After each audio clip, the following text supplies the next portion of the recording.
আপনি কি জানেন এই খাবার কোথায় রান্না হচ্ছে? ফিলিস্তিনের যুদ্ধ বিধ্বস্ত গাজায় বাংলাদেশি একটি সংস্থার আয়োজনে।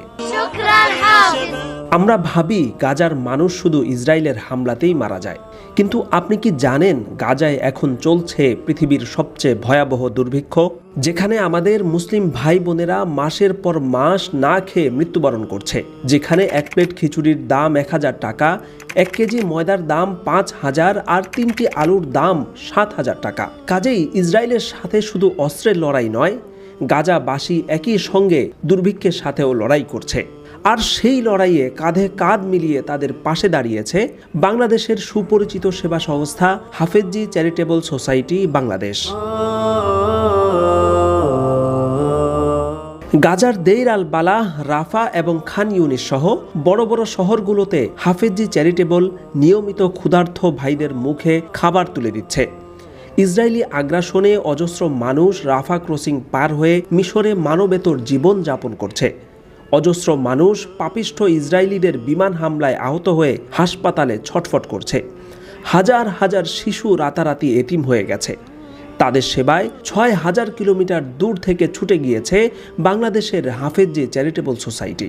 হাফিজি চ্যারিটেবল সোসাইটি অফ বাংলাদেশ সংস্থাটির 6 জন প্রতিনিধি সরাসরি মিশরে গিয়ে সেখানকার 1,20,000 ফিলিস্তিনি শরণার্থী সহ গাজার মজলুম আহতদের চিকিৎসা, ক্ষুধার্তদের আহার এবং গৃহহীনদের জন্য তাঁবু সহ যাবতীয় ত্রাণ কার্যক্রম তত্ত্বাবধান করছেন, যা নিয়মতান্ত্রিকভাবে চলমান আছে।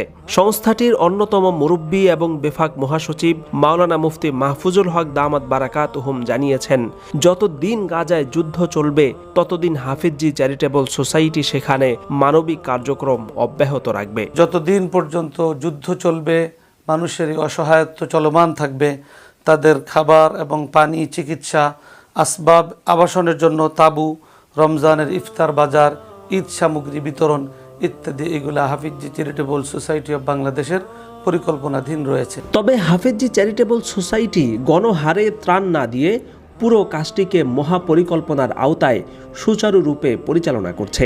মিশরে অবস্থিত বাংলাদেশ দূতাবাস এবং ফিলিস্তিনি দূতাবাসের সাথে যেমন যোগাযোগ রক্ষা করা হচ্ছে, একই সাথে গাজার দুর্গম এবং বেশি ক্ষতিগ্রস্ত এলাকাগুলোতে জীবনের ঝুঁকি নিয়ে তাদের প্রতিনিধিরা ত্রাণ কার্যক্রম চলমান রেখেছেন। এক্ষেত্রে খাবার, পানি, শিশু খাদ্য, তাঁবু, চিকিৎসা, নগদ অর্থসহ প্রয়োজনীয় সবগুলো দিককে সমন্বয় করে বৃহৎ আকারে কার্যক্রম পরিচালিত হচ্ছে।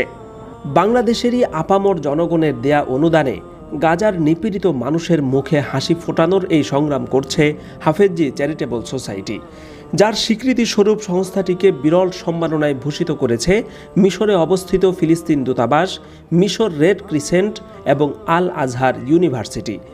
এই সম্মান শুধু হাফেজির নয়, এই সম্মান এবং বিরল এই অর্জন সেসব বাংলাদেশি ধর্মপ্রাণ মানুষের, যারা হাফেজি চ্যারিটেবল সোসাইটির হাতে তাদের আমানত আস্থার সাথে তুলে দিচ্ছেন।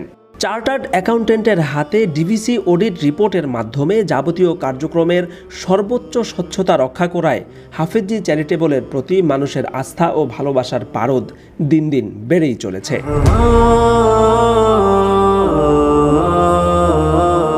মুসলিম বিশ্বের প্রখ্যাত স্কলার আল্লামা তাকি উসমানী বলেছেন, এই মুহূর্তে সর্বোত্তম নফল ইবাদত হচ্ছে গাজার মুসলিমদের সহযোগিতা করা।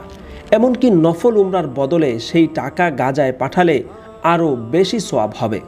इबादतों से ज्यादा अफजल इबादत इनकी इमदाद है, सारी नफली इबादतों से ज्यादा। यहाँ तक कि मेरा दिल तो ये कहता है कि जो हजरात नफली उम्रे करने जा रहे हैं, अगर वो इतनी रकम जो उम्रे में खर्च करनी थी वो अगर इनकी मदद पे खर्च करें, इंशाल्लाह उम्रे से ज्यादा सवाब मिलेगा। সব মিলিয়ে বর্তমান প্রেক্ষাপটে গাজায় সাহায্য প্রেরণ আমাদের নৈতিক, মানবিক এবং ইমানি সবচেয়ে বড় দায়িত্ব।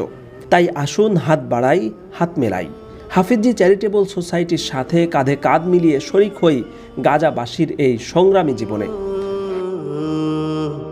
আগামী মাসে আবারও হাফেজি চ্যারিটেবলের প্রতিনিধিরা যাচ্ছেন গাজা সীমান্তের রাফা ক্রসিংয়ে আমাদের ভালোবাসা পৌঁছে দিতে। রমজানকে কেন্দ্র করে গাজার দুর্গম এলাকাগুলোতে এবং মিশরে আশ্রয় নেওয়া শরণার্থীদের মধ্যে ব্যাপক পরিসরে ত্রাণ বিতরণের বিশাল কর্মযজ্ঞ তারা সেখানে থেকে বাস্তবায়ন করবেন ইনশাআল্লাহ।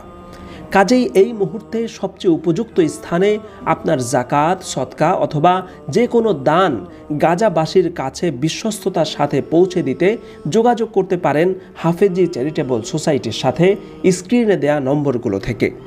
জীবনের ঝুঁকি নিয়ে কাজ করা হাফেজি চ্যারিটেবলের প্রতিনিধিদের মাধ্যমে আপনার আমানত পৌঁছে যাবে মজলুম গাজাবাসীদের কাছে ইনশাআল্লাহ।